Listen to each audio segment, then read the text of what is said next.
Les grandes gueules. Tout sur les dessous de l'actu. Ici, l'actu rime avec liberté de ton sur Radio Espace. Mais aussi sur Espace TV, une émission donc à retrouver tous les soirs quand il est 22h30 sur cette télévision. On s'intéresse à l'actualité dans un instant. On va faire un détour du côté de Touba. On reçoit M. Elhadj Mfamadi Diaby, il est porte-parole du calife général de Touba. Il est accompagné de M. Mfali Diaby, ressortissant de Touba. On en saura un peu plus sur les tensions autour de ce projet de mosquée, de nouvelles mosquées.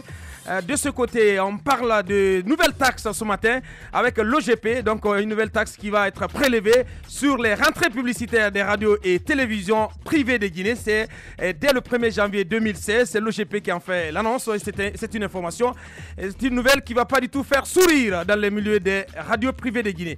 Avant de prendre M. Paul Moussa Diawara dans cette émission, on va faire lecture de quelques SMS.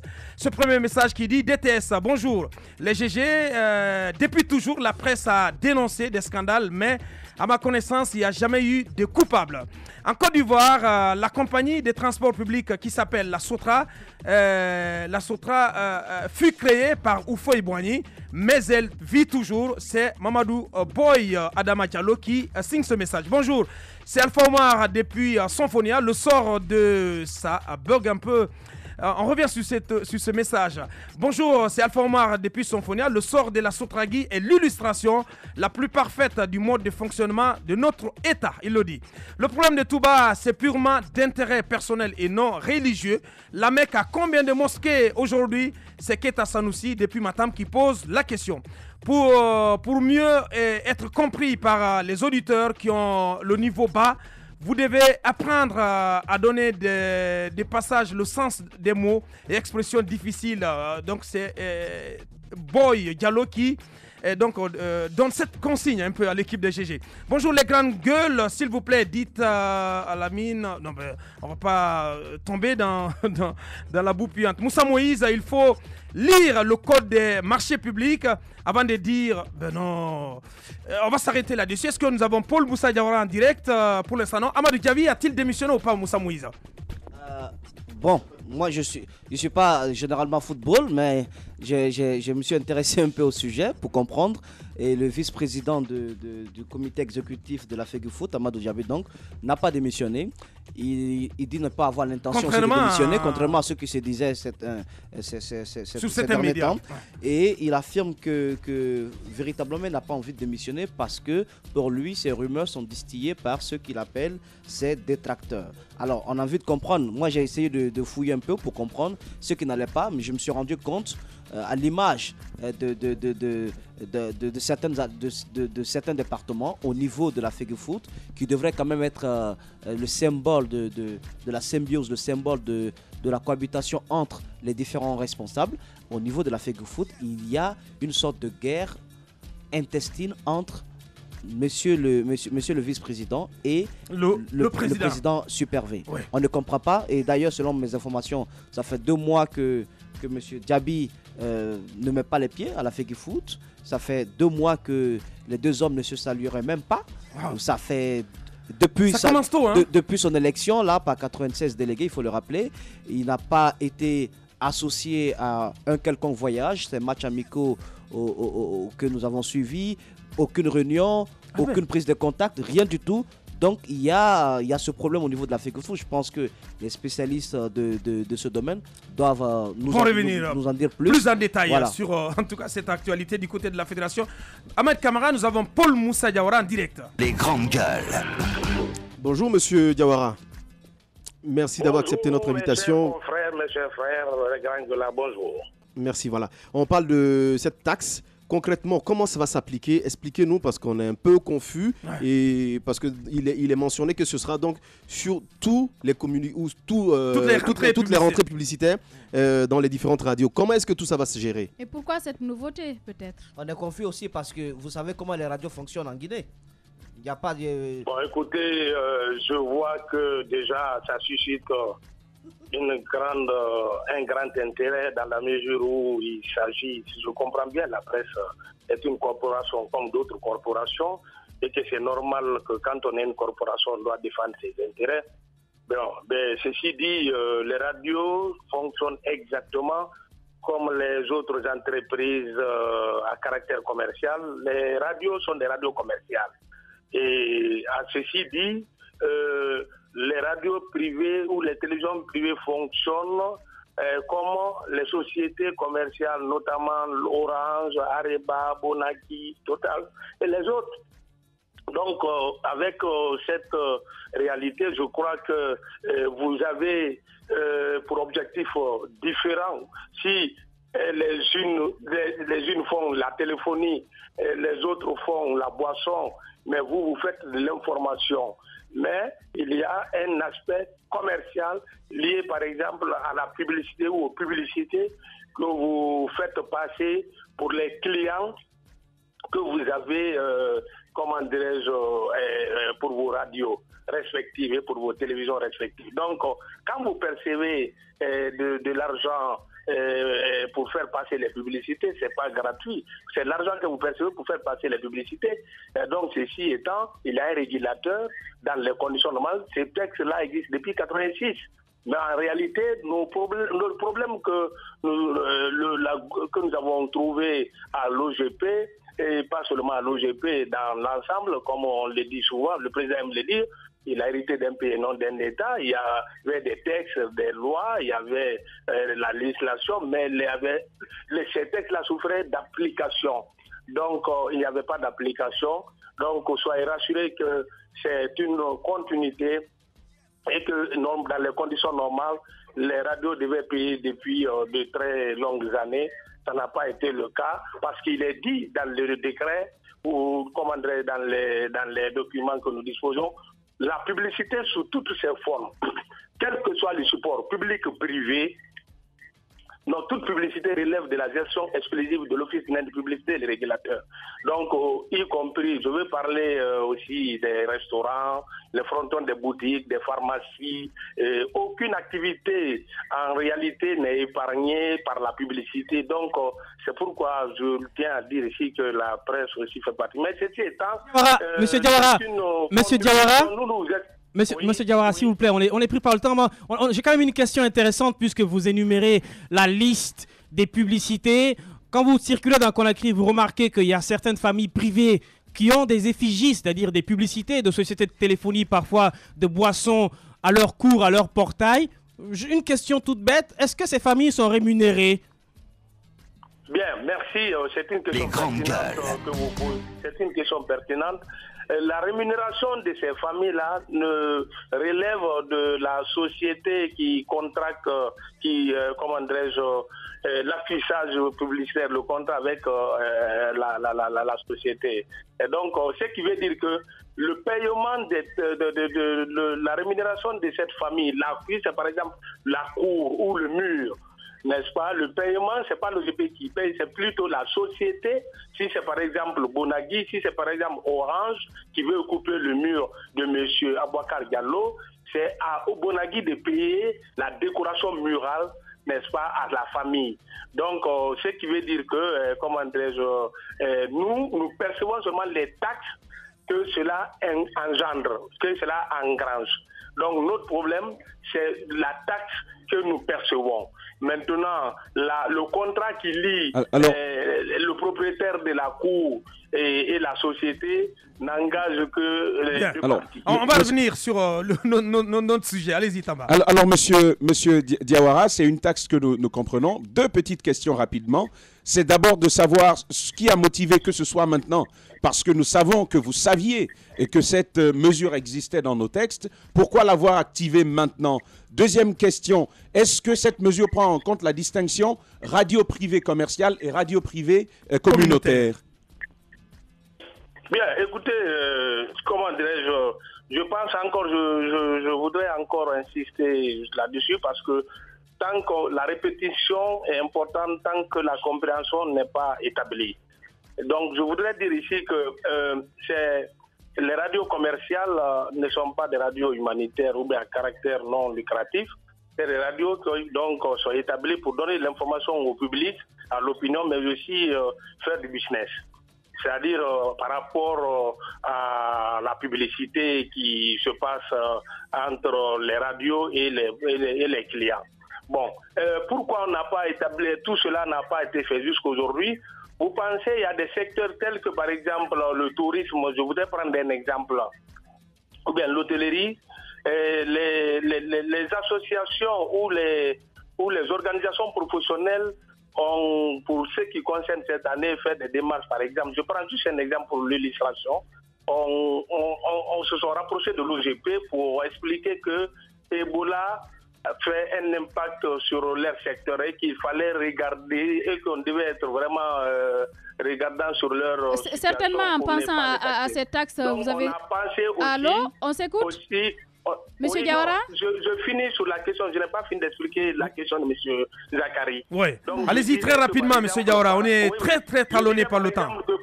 D'accord, par rapport par exemple aux radios, aux médias, je sais que vous avez beaucoup de charges. Le personnel, justement, les déplacements, vous avez beaucoup de trucs à faire et c'est pas évident pour vous de joindre les deux bouts pour le mois. Donc je pense que vous êtes les moins nantis quand même en ce qui concerne cette situation. Mais si vous le reconnaissez, c'est bien. Certainement, monsieur vous aurez pu nous épargner de cette taxe-là. Comme on le dit, dur à l'ex, c'est de l'ex.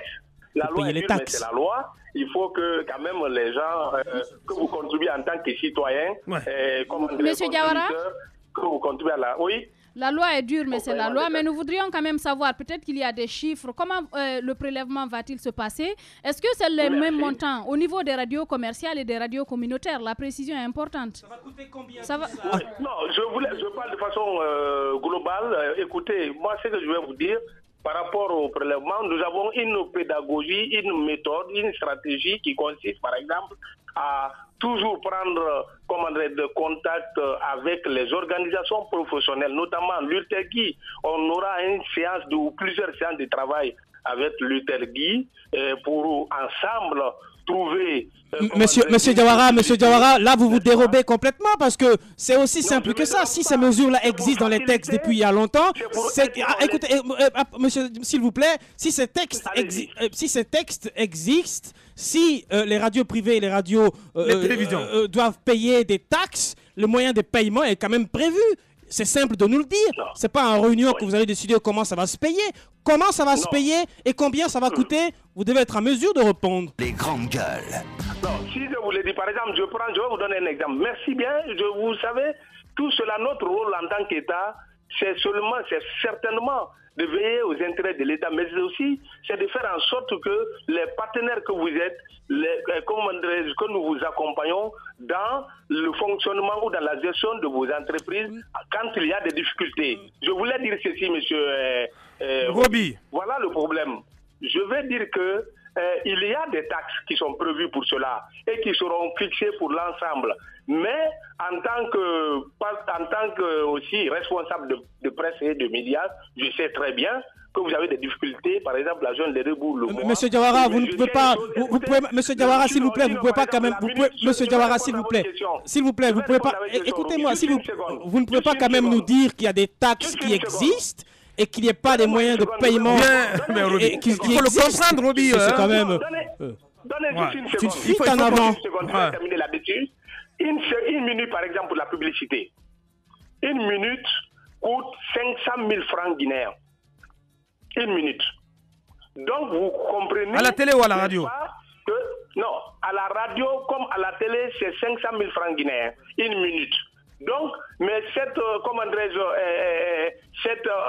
prix-là veut dire que mais c'est un prix qui est réparti. Si vous prenez 2 minutes, 3 minutes et que vous passez plusieurs fois le communiqué à caractère commercial ou publicitaire ou le communiqué, ou bien vous faites passer les spots, par exemple, là c'est une minute, c'est toujours 500 000 francs. Bon, ceci dit, c'est un montant qui est réparti entre l'OGP qui perçoit la taxe et la radio.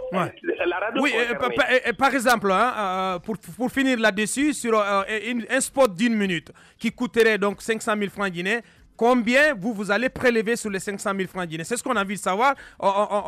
Il y a par exemple le cas de cette nouvelle taxe téléphonique qui a été imposée par le ministère des Télécoms et qui coûte 1 franc par seconde à chaque consommateur. Donc, dans le cas de cette nouvelle taxe, c'est combien par spot ou vous allez faire un calcul général sur l'année, sur l'exercice financier annuel? C'est bon de parler chiffres, Monsieur Diawara. Oui, d'accord, ok, très bien. Nous taxons comme de la manière suivante. Puisque c'est vous qui êtes la radio, c'est vous qui faites le travail, vous avez 70%. Et comment dirais-je, l'OGP, l'Office guinéen de publicité, à 30%. C'est comme ça. C'est énorme, ça. Très bien. Alors, ça risque de faire grabuge. Monsieur Paul Moussa Diawara, directeur général de l'Office guinéen de publicité, est en direct dans cette émission. Merci, monsieur Diawara, d'avoir répondu à nos questions. Je vous encourage. Merci. Et bonne journée à tout le monde. Eh bien, le GG continue dans un instant. Et nos invités.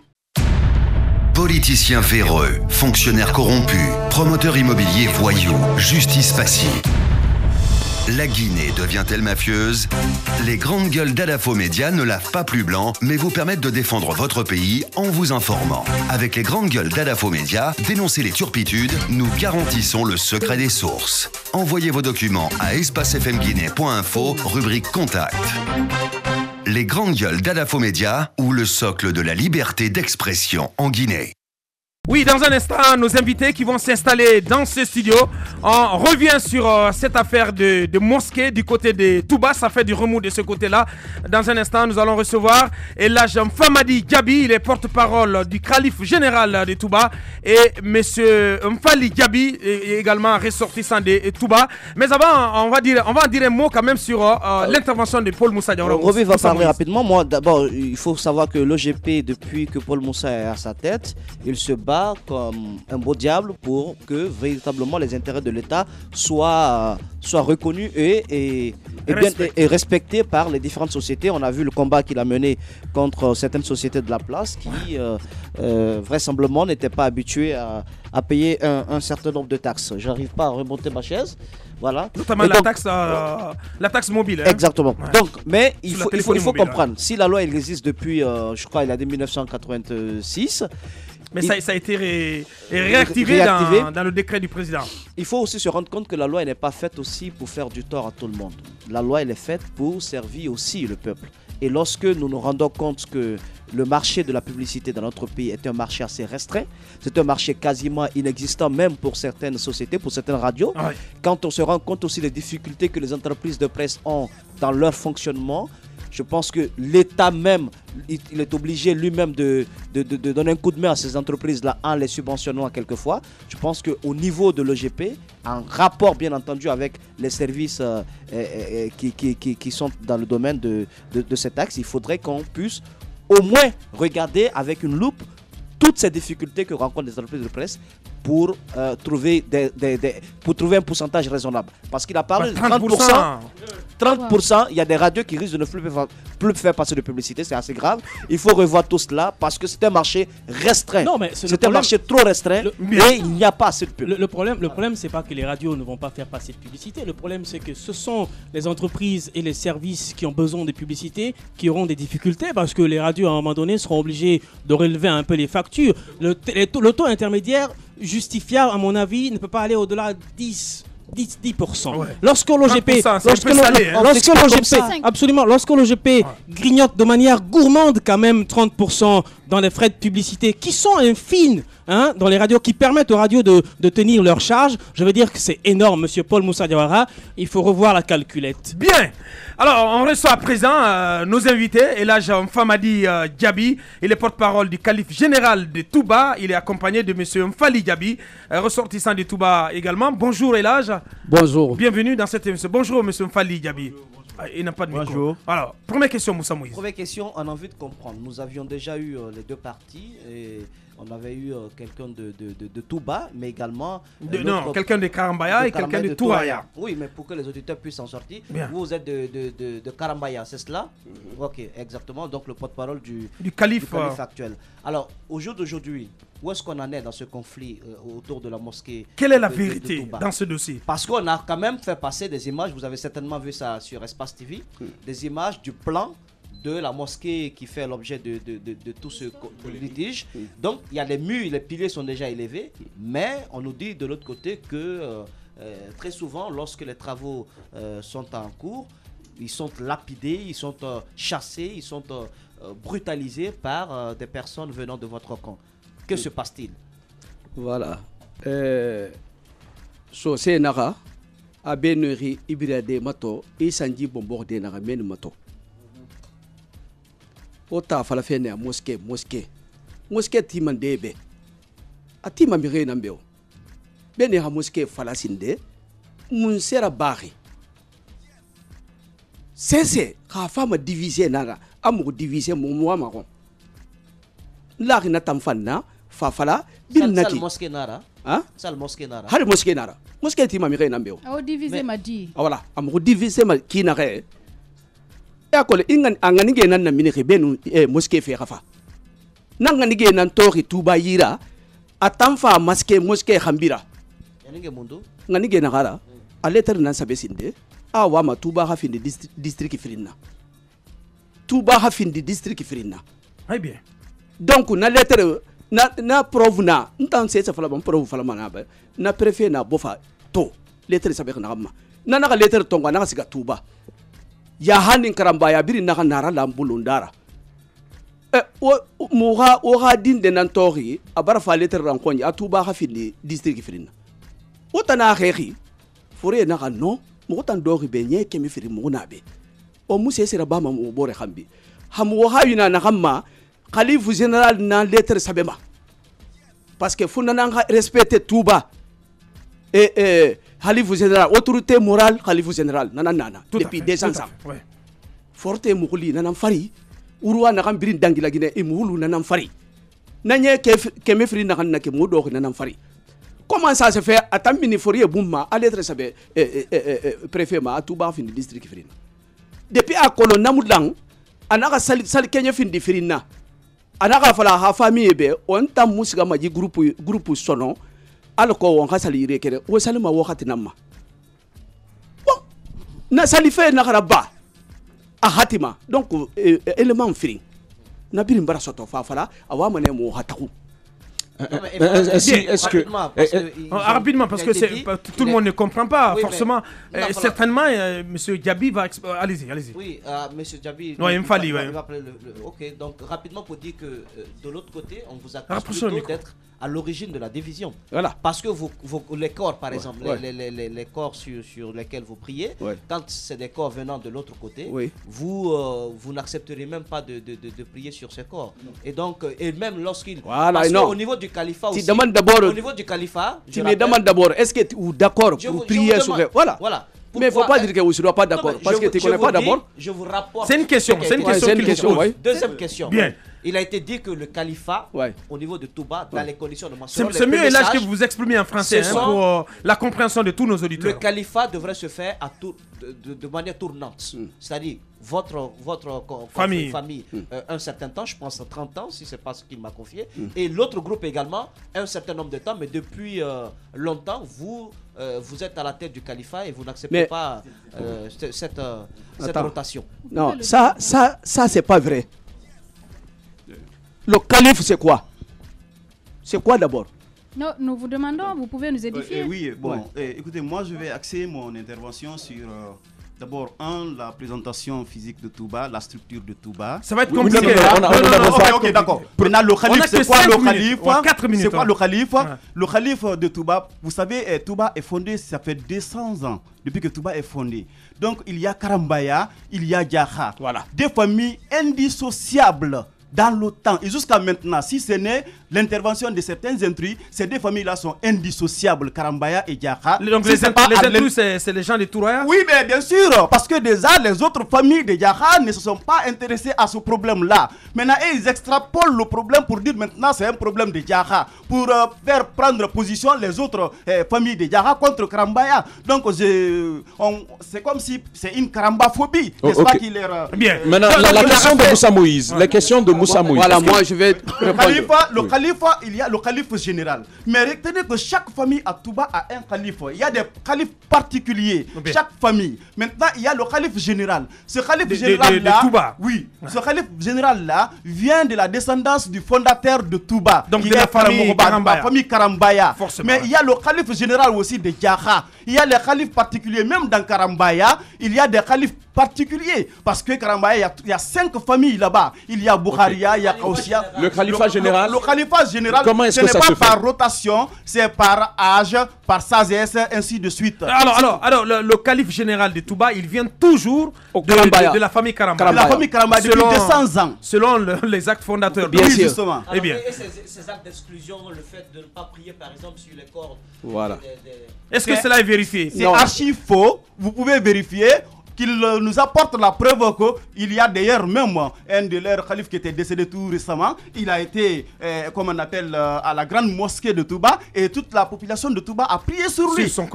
Nous, on n'est pas contre, n'est-ce pas? On est contre personne. Mais finalement, ce qu'on attend, on dit que vous êtes contre ce projet de mosquée. Et comment est-ce que vous comprenez cela? Bon, vous savez, premièrement d'abord, l'impact de ce projet, est négatif. Eh bien. Oui, c'est négatif. Oui. Pourquoi c'est négatif? Parce que c'est le dessin, n'est-ce pas? C'est que le mobile qui est derrière. Le mobile qui est derrière, qui est caché. Il a dit donc c'est un mobile division. Voilà. Division. Et nous n'allons pas accepter cela. Touba est uni. Le fondateur de Touba, quand il est venu, il s'est inspiré du prophète sallallahu alayhi wa sallam, qui, quand il est venu à Médine, n'est-ce pas, son premier travail d'abord, c'est de construire une mosquée. Et c'est dans cette mosquée où tous les fidèles se retrouvent. C'est pour que, n'est-ce pas, les idées soient communes. C'est pour que Touba soit uni. Et quand on prend une décision, que la décision soit prise par tout le monde. Et il y a l'importance du vestibule aussi, qu'il ne faut pas aussi ignorer. Le vestibule qu'on appelle le Boulounda. Maintenant, absolument, ce qui se dit autour de cette situation, c'est que au-delà d'une question d'unification, de division, on parle plutôt d'intérêt en jeu. S'il y avait une autre mosquée, ça diviserait les rentrées, notamment lors du grand Fidaou. De 500 à 800 millions par Fidaou. Plus de 800 millions. Et que c'est vous qui... justement. Voilà. Et que vous aimeriez pas que ça... Bien. Le Fidaou n'est pas lucratif. Ce n'est pas quelque chose qui est lucratif. C'est une prière, le Fidaou. Le Fidaou, c'est fait pour nos morts.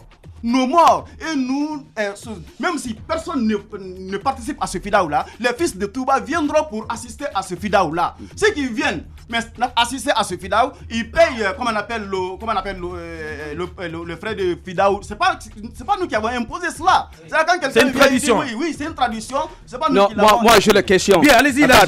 Pourquoi, on n'a plus qu'une minute, pourquoi on dit 800 millions, 500 millions.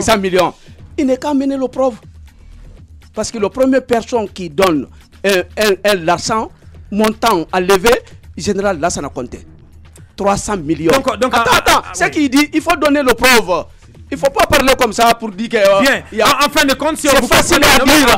C'est facile à dire pour dire que 1 milliard ou bien 2 milliards. Bien, amène le preuve. Bien, on a compris. En fin de compte, cette mosquée ne verra jamais jour à Touba. Non.